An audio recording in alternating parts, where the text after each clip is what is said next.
সুন্দর ঝকঝকে সকাল, আকাশে ছড়ানো ছিটানো শুভ্র মেঘমালা। উজ্জ্বল সোনালি রোদে ঝলমল করছে পুরো শহর। নম্রতা ব্যাগ কাঁধে চেম্বারের সামনে পায়চারি করছে, হাতে অ্যাসাইনমেন্ট।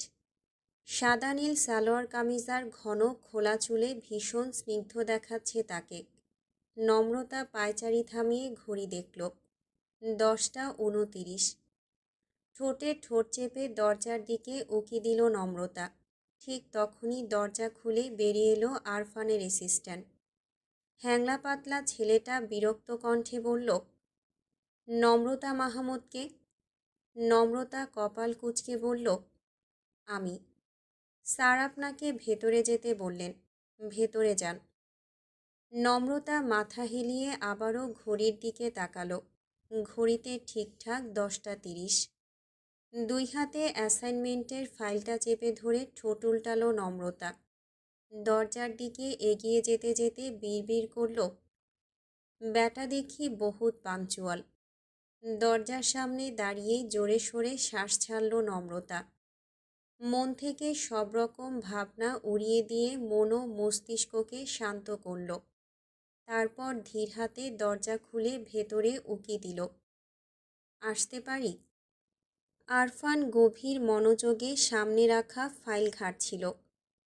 দুই ভ্রুর মাঝখানে হালকা কুচকানো, গায়ে গাঢ় নীল শার্ট, কবজির উপর সাদা চকচকে ব্র্যান্ডেড ঘড়ি।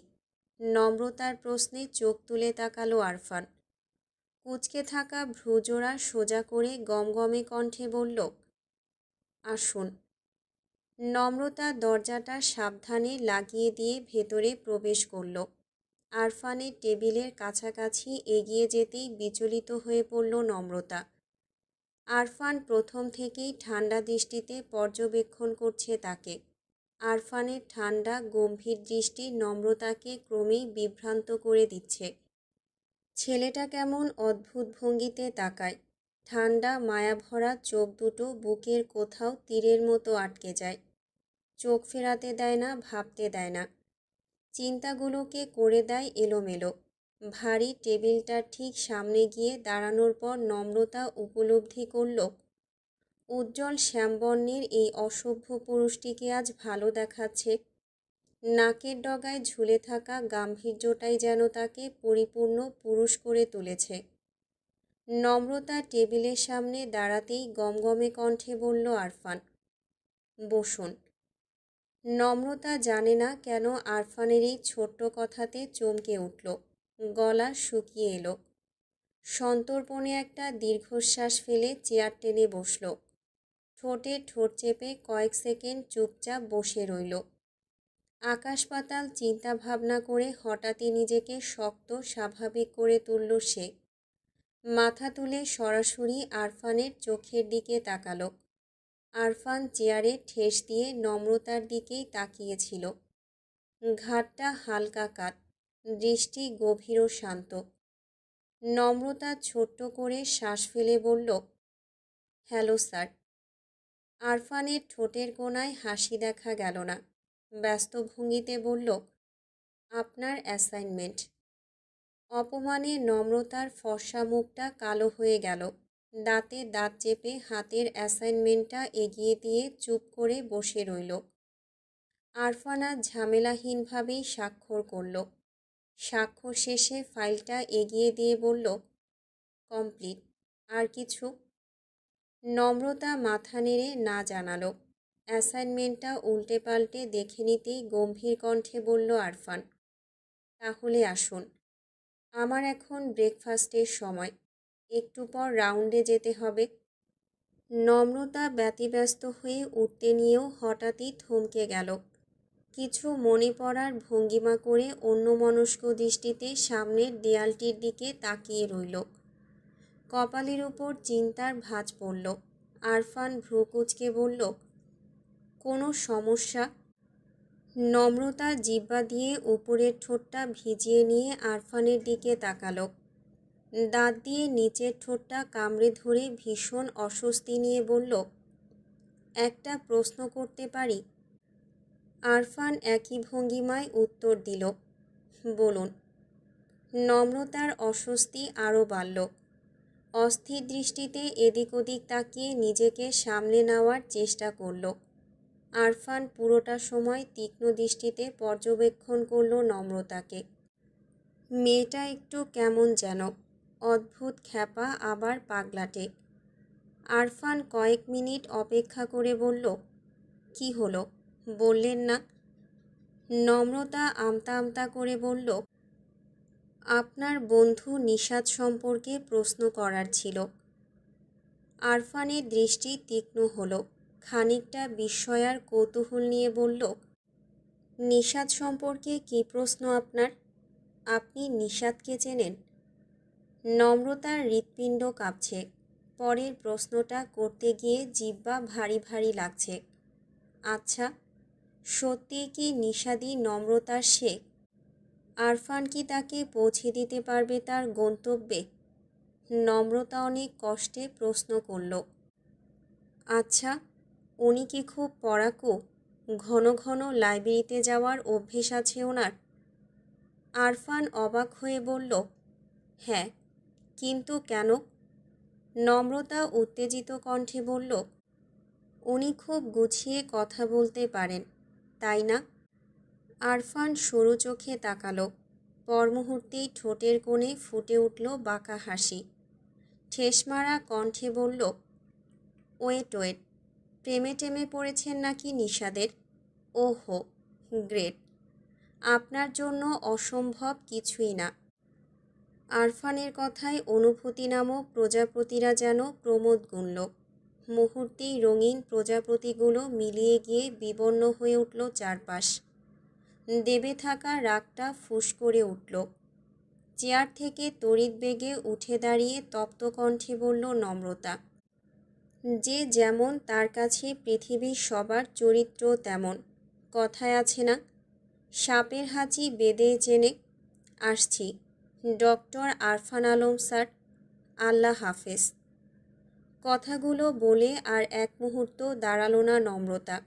এই লোক নিজেকে ভাবেটা কি, প্রিন্স চার্মিং, নাকি বিশ্বব্রহ্মাণ্ডের মালিক সে? সামান্য ডাক্তারের ডিগ্রি অর্জন করেই এত অহংকার। কিন্তু এ কি? নম্রতার রাগে ফুঁসতে থাকা মস্তিষ্ক হঠাৎই কেমন শান্ত হয়ে গেল। পেশিগুলো বেয়ে নেমে গেল অদ্ভুত এক শীতলতা। সচেতন মস্তিষ্কে বাজতে লাগলো একটাই প্রশ্ন, একটাই চিন্তা। নিশাত ঘন ঘন লাইব্রেরি যেত, পড়াকু ছিল, গুছিয়ে কথা বলার ক্ষমতাও তার স্পষ্ট। তবে কি এই সেই পুরুষ? নম্রতার কল্পনার কল্পপুরুষ? কিন্তু তার সন্ধান কি করে পাবে নম্রতা? কোথায় থাকে সে? নম্রতার কথা কি আদৌ মনে পড়ে তার? 12টায় অ্যাসাইনমেন্ট জমা দিয়ে ক্যান্টিনে গিয়ে বসল নম্রতা, সাথে নীরা আর ছোঁয়া। নীরার চোখ মুখ থমথমে, ফর্সা নাকের ডগা লাল, চোখ দুটো খানিক ফোলা। ছোঁয়ার নম্রতার আড্ডার আসরে তার মনোযোগটাও আজ নিতান্তই আলগা। নম্রতাও খানিকটা চিন্তিত, অবিশ্রান্ত। ক্যান্টিনে সুস্বাদু চা তেতো বিশ্রী, আড্ডাও জমছে না। চারদিকে কেমন বিষণ্ণ উদাস ভাব। অন্তু ক্যাম্পাসেই ছিল, কিন্তু নানা টালবাহানায় ক্যাম্পাস থেকে বেরিয়ে গিয়েছে এই ঘণ্টা 2 হলো। রঞ্জন পূজাকে নিয়ে ব্যস্ত, আর নাদিম ব্যস্ত টিউশনিতে। নম্রতা বিষণ্ণ মুখ নিয়ে টেবিলে মাথা ঠেকিয়ে শুয়ে রইল। মনটা খুব পোড়াচ্ছে তার, পুড়ে ছারখার হয়ে যাচ্ছে। হারিয়ে যাওয়া মানুষটিকে ফিরে পাওয়ার আকুতিতে ভস্ম হয়ে যাচ্ছে এই স্বপ্নময় সুন্দর পৃথিবী। তার যে ওই লোকটাকে চাই চাই। বছরের পর বছর জমিয়ে রাখা প্রশ্নের উত্তরগুলোর জন্য হলেও তাকে চাই। এমন বিষণ্ণ মৃদুল পরিবেশে দমকা হাওয়ার মতো উড়ে এলো নাদিম। গিটার আর ব্যাগটা ধুম করে টেবিলের উপর রেখে চেয়ারে গায়ে নিয়ে হাঁপাতে লাগলো। গরমে দরদর করে ঘামছে তার শরীর। হলুদ শার্টটা ঘামে ভিজে লেপ্টে আছে গায়ে। একদম সাদা ফর্সা মুখটা সূর্যের তাপে রক্তের মতো লাল রং ধারণ করেছে। নাদিমের হঠাৎ আগমনে চমকে উঠল নম্রতারা। ছোঁয়া কোল্ড ড্রিঙ্কসের ক্যান হাতে ড্যাব ড্যাব করে তাকিয়ে রইল। নাদিম বিদ্যুৎ বেগে উঠে গিয়ে ছিনিয়ে নিল কোল্ড ড্রিঙ্কসের ক্যান। এক চুমুকে সবটা শেষ করে ভারী আইসি কণ্ঠে বলল, বালের লোকাল বাস, জীবনটারে ম্যানহোল বানাই সাইরা দিছে একদম। শালার যেদিকে তাকাই শুধুই দুর্গন্ধ। এই গরমের দিনে এত ঘষাঘষি কইরা বাসে উঠতে মন চায়। শালার বুইরা আঙ্কেলগুলাও আরেক সার্কাস। এমনভাবে শরীরের উপর পড়ে মনে হয় নয়া নয়া পিরিতি জাগছে। রিডিকিউলাস। মন্ডায় চায় বাল। নাদিমকে মাঝপথে থামিয়ে দিয়ে ফুঁসে উঠল ছোঁয়া। রণচণ্ডী রূপ নিয়ে বলল, তুই আমার কোল্ড ড্রিঙ্কস খেলি কেন? আমি মাত্রই কিনে আনলাম বোতলটা। ফাজিল একটা, অসভ্য। আর এইসব কী ভাষায় কথা বলিস তুই? ন্যূনতম ব্যক্তিত্ববোধ নেই তোর। ছি, আমার জাস্ট ঘেন্না লাগে। নাদিম ড্যামকেয়ার ভাব নিয়ে চেয়ারে গায়ে লিয়ে দিল। ঠোঁট বাঁকিয়ে বলল, আরেকটায় ব্যক্তিত্ব মারাইতে আসছে। তোর ওই প্রফেসর বাপরে গিয়া ব্যক্তিত্ব জ্ঞান দেগাবাল। আমার সামনে আজাইরা ঢং মারাইতে আসবি না। এমন সময় ক্যান্টিনে এসে ঢুকল রঞ্জন। নাদিমের পাশের চেয়ারটা টেনে দুই দিকে পা দিয়ে উল্টো করে বসল। শার্টের উপরের দুটো বোতাম খুলে দিয়ে কলার ঝাঁকিয়ে বলল, প্রচণ্ড গরম আজ, আমি বোধহয় লেট। পূজাকে বাসায় পৌঁছে দিয়ে এলাম, মেয়েটা অসুস্থ। তারপর আশেপাশে চোখ ঘুরিয়ে কপাল কুঁচকাল। বন্ধুদের দিকে তাকিয়ে ভ্রু নাচিয়ে প্রশ্ন করল, অন্তু কই রে? নাদিম ততক্ষণে গিটার তুলে নিয়েছে হাতে। দক্ষ হাতে টুংটাং সুর তুলে চলেছে একের পর এক। রঞ্জন খাওয়ার জন্য কিছু অর্ডার করে বন্ধুদের দিকে তাকালো। নম্রতা হেসে বলল, দোস্ত, তোরে তো গরমের দিনেও হেব্বি হ্যান্ডসাম লাগে রে। তুই আমার বন্ধু না হলে আমি তোর প্রেমে পড়ে যেতাম। রঞ্জন সামনে রাখা ম্যাগাজিন দিয়ে বাতাস করতে করতে হাসল। চোখ টিপে বলল, আর তুই আমার বান্ধবী না হলে আমি তোকে বিয়ে করে ফেলতাম। আহা, সুন্দরী বউ। রঞ্জনের কথায় সামনে থাকা খাতাটা ছুঁড়ে মারল নম্রতা। নাদিম গিটার বাজানো থামিয়ে দাঁত বের করে হাসল। ডান পা দিয়ে রঞ্জনের কোমর বরাবর লাথি মেরে বলল, আর তোমার পূজা তোমারে এই অ্যাঙ্গেলে পূজা করত মামা। নাদিমের কথায় হেসে ফেলল সবাই। হঠাৎই হাসি থামিয়ে প্রশ্ন ছুড়ল রঞ্জন, তুই ঠিক আছিস নীরু?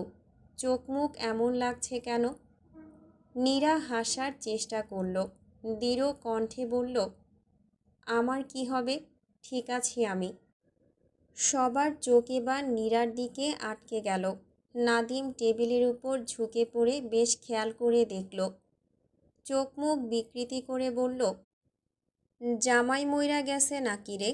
কান্দিসোস মনে হইতাছে। চোখ মুখ লাল কেন? জামাই মরলে কান্দন লাগবো? আমরা আছি না? দরকার পড়লে আরেকটা জামাই ধইরা আইনা দিমু, প্যারা নাই। নাদিমের কথায় হেসে ফেলল নীরা। চোখ নামিয়ে বলল, শরীরটা একটু খারাপ লাগছে।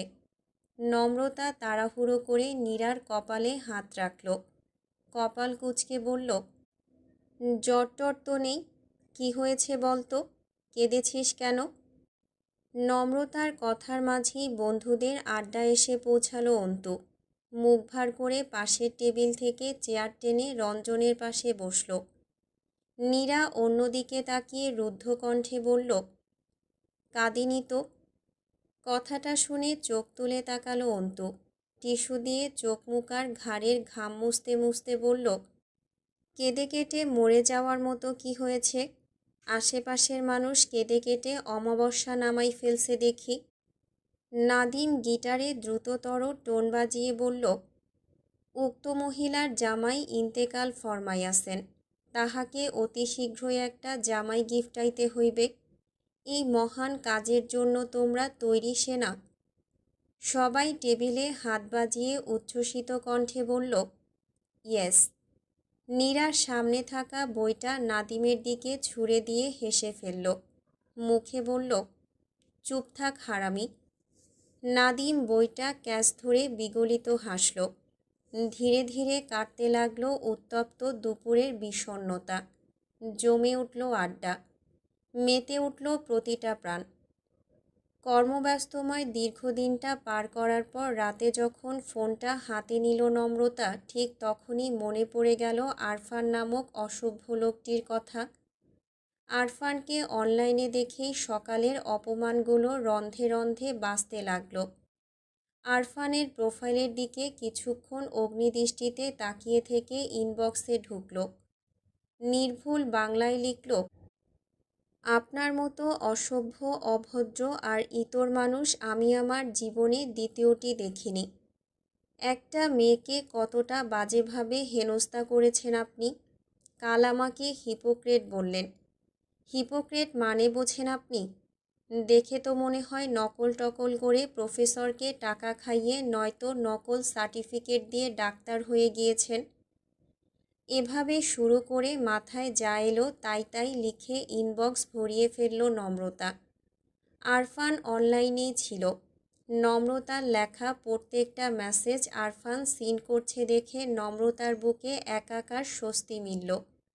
মনের সব ঝাঁজ ইনবক্সে মিটিয়ে দিয়ে অসভ্য লোকটাকে ব্লক লিস্টে পাঠিয়ে দিল নম্রতা। আহ, শান্তি। কিন্তু সেই শান্তি বেশিক্ষণ টিকল না। কিছুক্ষণ পরই নম্রতার মনে হলো এবার বড্ড হ্যাংলাপনা করে ফেলেছে। এই বয়সে এসে এমন ইমাচিউরদের মতো কাজ কি তাকে শোভা পায়? এমন বাচ্চামো প্রতিশোধের কি কোনো মানে হয়? ওই আত্ম অহংকারী লোকটা কী ভাববে? নম্রতাকে নিশ্চয়ই প্রচণ্ড গেঁয়ো আর ন্যাকা ভাববে। নম্রতার হঠাৎই ভীষণ মন খারাপ হয়ে গেল। কেউ তাকে ফালতু আর বিরক্তিকর ভাবছে ভাবতেই মনটা তেতিয়ে উঠল। কিছুক্ষণ গুম হয়ে বসে থেকে আরফানকে আনব্লক করল নম্রতা। কিছুক্ষণ ফোন নিয়ে অযথাই ঘাটাঘাটি করল। মনের কোথাও একটা আক্ষেপ তাড়া দিচ্ছে তার। যদি লোকটা মেসেজের উত্তর দেয়, যদি কিছু বলে, এই ভাবনাতেই কেটে গেল সুপ্ত অপেক্ষার প্রহর। কিন্তু ঘন্টা পেরিয়ে গেলেও ওপাশ থেকে কোনোরূপ উত্তর এলো না। ওই অসভ্য লোকটা প্রতিটা মেসেজ সিন করার পরও কোনোরূপ উত্তর দেওয়ার চেষ্টা করল না। নম্রতার আত্মসম্মান বোধটা যেন এবার খণ্ডবিখণ্ড হয়ে গেল। লোকটা কি তবে নম্রতাকে মেসেজের উত্তর দেওয়ার মতো অতটা গুরুত্বপূর্ণ মনে করল না? নম্রতার শরীর মন অপমানে টনটন করে উঠল। এই লোকটা ভারী হিসেবি ধরনের। কোথায় কোন কাজ করলে অপর পাশের মানুষকে শতাধিক অপমান করা যাবে, অপদস্থ করা যাবে, তা যেন এই লোকের অস্থিমজ্জায় জানা। এই যে এই মুহূর্তে লোকটি যদি কোনো উত্তর দিত, নম্রতার সাথে কথা কাটাকাটির চেষ্টা করত, পাল্টা অপদস্থের চেষ্টা করত, তাহলেই তো অপরাধবোধ, অপমানবোধটা কমে যেত নম্রতার। কিন্তু এই অসভ্য লোকটা সেই সুযোগ দিল না। একদম নীরব থেকে নম্রতার জাগ্রত আত্মসম্মানবোধে তীব্রভাবে আঘাত করে গেল। নম্রতা টেরও পেল না। আচ্ছা, নীরবতার মতো ভয়ানক ছুরি কি আদৌ কিছু হয়? নম্রতার সতর্ক মস্তিষ্ক উত্তর দিল, না, হয় না। এই পৃথিবীতে নীরবতার মতো ভয়ানক ছুরি আর কিছুই হয় না, হতে পারে না। নম্রতা দীর্ঘশ্বাস ফেলল। বিছানায় গায়ে লিয়ে দিতেই বেয়াদব মনটা আফসোসের শীষ তুলে বলল, কি দরকার ছিল যেচে পড়ে নখ দিয়ে লোকটাকে এত কথা শোনানোর, শখ করে নিজেকে উপহাসের পাত্র বানানোর? তুমি সবসময় এমন উৎপটাং কাণ্ড কেন করো নম্রতা? তোমার কি আত্মসম্মান বোধ নেই? তুমি কি ব্যক্তিত্বহীন সস্তা মানবী? নম্রতার বুকে মোচড় দিয়ে উঠল। চারপাশে সব কিছু বিষাক্ত হয়ে উঠতে লাগলো। আত্মগ্লানি আর অপমানবোধে তেতো হয়ে উঠল মুখ। তারই মন খারাপ ভাবটা রাতের গভীরতার সাথে সাথে কষ্ট হয়ে নেমে এলো চোখে। জীবনের সব না পাওয়াগুলো, হারিয়ে ফেলার স্মৃতিগুলো বেয়াদব মনটাকে কাঁদিয়ে ছাড়ল। সেই স্বার্থপর হারিয়ে যাওয়া সেকে ভেবে রাতভর করে কাঁদল নম্রতা।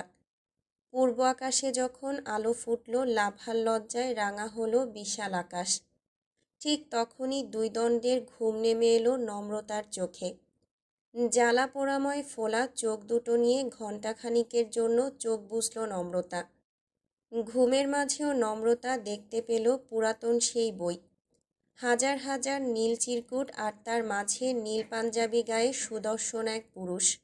নম্রতা ধরফরিয়ে উঠে বসল। গলা বুক ঘেমে চিপচিপে হয়ে আছে। নম্রতা ডান হাতের পিঠ দিয়ে ঠোঁট আর নাকের ঘাম মুছল। কখন থেকে ডাকছি তোকে, ক্লাস টাইম হয়ে গিয়েছে, রেডি হবি না? 9:30টায় ক্লাস, জলদি ওঠ।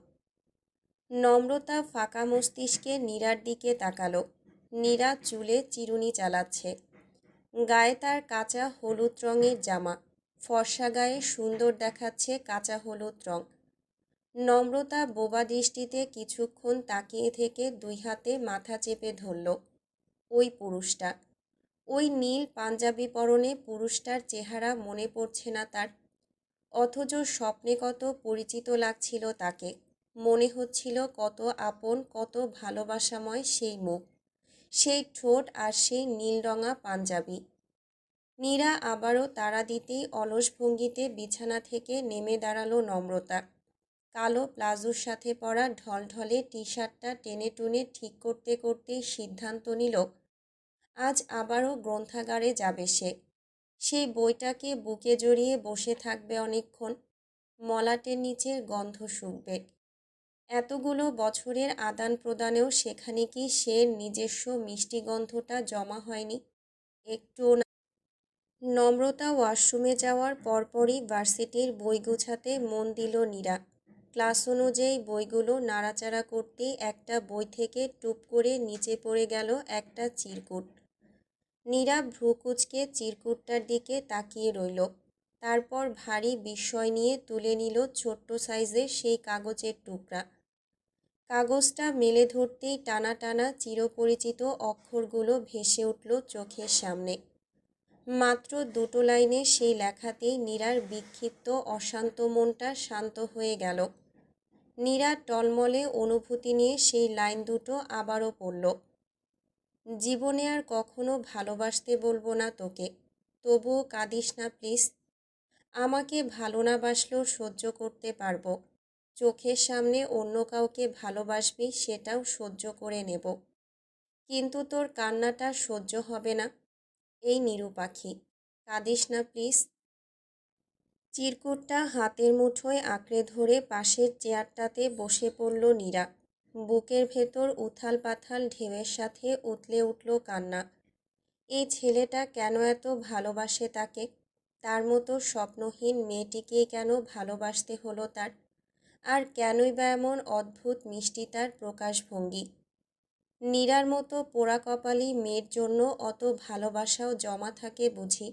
সেই পাগল প্রেমিক কি জানে না পোড়া কপালিদের ভালোবাসতে নেই, ভালোবাসার অধিকার নেই? নীরার বুক চিরে বেরিয়ে আসে দীর্ঘশ্বাস। চোখ থেকে নেমে আসে নোনা স্রোতের ধারা।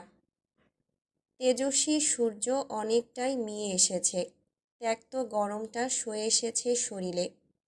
নম্রতার নীলরঙা কামিজটা ঘামে লেপ্টে আছে গায়ে। চোখের নিচে অসাবধান আদরের মতোই লেপ্টে আছে কাজল কালি। হাত পা মৃদু কাঁপছে, নিঃশ্বাস ভারী। নম্রতা ছোট ছোট পা ফেলে গ্রন্থাগারের 2 তলায় উঠল। আজ একাই এসেছে সে। আজ তার একা থাকারই পালা। না, একা তো নয়। সে এবং তার সুপ্ত গভীর অনুভূতিগুলোর খুব একান্তে সময় কাটানোর পালা। নম্রতা ঢোক গিলে দর্শনের সেলফের দিকে এগিয়ে গেল। কিন্তু একি, দর্শনের বইটা এখানে নেই। নম্রতার পরিচিত পৃথিবীটা এবার দুলতে লাগল। মাথা ঘুরছে, চিন্তা গুলিয়ে যাচ্ছে। কোথায় গেল সেই বই? সারা সেলফ তন্ন তন্ন করে খুঁজেও পাওয়া গেল না সেই বই। শেষ পর্যন্ত এই শেষ চিহ্নটাও কি তবে হাতছাড়া হলো তার? নম্রতা কোণার একটা চেয়ারে বসে অস্বাভাবিক ভঙ্গিতে হাঁপাতে লাগল। বুকে চাপ লাগছে, শ্বাস নেওয়া যাচ্ছে না। আচ্ছা, নম্রতা কি মারা যাচ্ছে? ওই নিষ্ঠুর লোকটাকে না দেখেই কি মরে যেতে হবে তাকে? নম্রতা টেবিলে মাথা এলিয়ে ঘণ্টাময় বসে রইল। কিছুটা ধাতস্থ হওয়ার পর গ্রন্থাগারের কর্মচারীদের জিজ্ঞাসাবাদ করে জানল, গ্রন্থাগারেরই কোনো এক পাঠক একদিন আগে বইটা বাড়ি নিয়ে গিয়েছে, এখনও ফিরিয়ে দিয়ে যায়নি। নম্রতার নিঃশ্বাস বন্ধ হয়ে এলো। এত বছর পর হঠাৎ কার প্রয়োজন পড়ল এই বই? নম্রতা উত্তেজিত হয়ে বলল, যেই লোকটা বই নিয়েছেন তার নাম কি? চেক করে বলুন প্লিজ, আমার খুব প্রয়োজন। লোকটা খুব একটা ঝামেলা করল না। নম্রতার দিকে একবার বাঁকা চোখে তাকিয়ে গম্ভীর ভঙ্গিতে রেজিস্টার খাতা ঘাঁটতে লাগলো। বেশ কয়েক মিনিট ঘাটাঘাটির পর গম্ভীর মুখে বলল, নিশাদ আহমেদ নীরব, গত পরশু বিকালের দিকে নিয়ে গিয়েছেন বইটা। নামটা শুনেই বিদ্যুৎ শক লাগার মতো চমকে উঠল নম্রতা। নিশাদ? নিশাদ নিয়ে গিয়েছে সেই বই? কিন্তু কেন? তবে কি নম্রতারা যা ভাবছে তাই? নিশাদই সেই নিষ্ঠুর পুরুষ, নাকি ব্যাপারটা পুরোপুরি কাকতালীয়? এমন কাকতালীয় ঘটনাও কি ঘটতে পারে? এত বছর পর কাকতালীয়ভাবে সেই বইটাই কেন নিতে হবে নিশাদকে? নম্রতার ভাবনা গুলিয়ে যাচ্ছে, গলা শুকিয়ে যাচ্ছে। নম্রতা শুকনো গলায় কোনো রকম ফ্যাচফ্যাচ করে বলল, ওনার নাম্বারটা একটু দেওয়া যাবে? ওনাকে ভীষণ দরকার আমার। লোকটা নম্রতার অনুরোধকে সম্পূর্ণ নাকচ করে বলল, সম্ভব নয়, নাম্বার দেওয়ার নিয়ম নেই। নম্রতা হাজার অনুরোধ করেও লোকটার থেকে নাম্বার উদ্ধার করতে পারল না। ধীর দুর্বল পায়ে গ্রন্থাগার থেকে বেরিয়ে গিয়ে ধপ করে বসে পড়ল সিঁড়ির গোড়ায়। না, আর হাঁটতে পারছে না সে। এই শরীরের ভার বহনের শক্তি আর হচ্ছে না। নিশাদের দেখা সে কিভাবে পাবে এখন? ডাক্তার আরফানকে জিজ্ঞেস করে দেখবে? এত কিছুর পরও কি ওই ডাক্তার তার কথা শুনবে, সাহায্য করবে?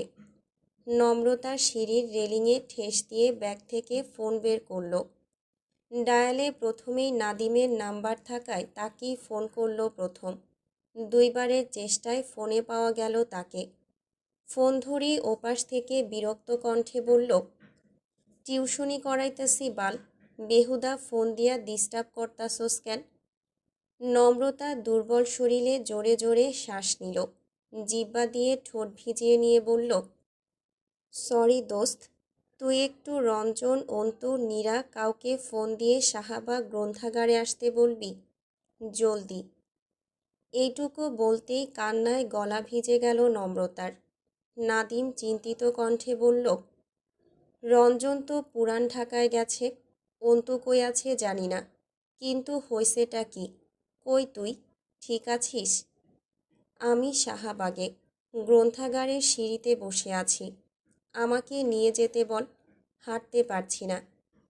নাদিমার কোনো প্রশ্ন করল না, ব্যস্ত কণ্ঠে বলল, তুই থাক, আমি 5 মিনিটের মধ্যে আসছি। তোর টিউশনি? রাখ তোর টিউশনি, আমি আইতাছি, চিন্তা করিস না। অন্তুকেও কল করি, শালায় আসেটা কই? নিজের মনে কথা বলতে বলতেই ফোন কেটে দিল নাদিম। নম্রতা সেখানে বসেই চোখ বন্ধ করল। এই চোখ খুলে রাখাটাও শরীরে আর কুলাচ্ছে না তার।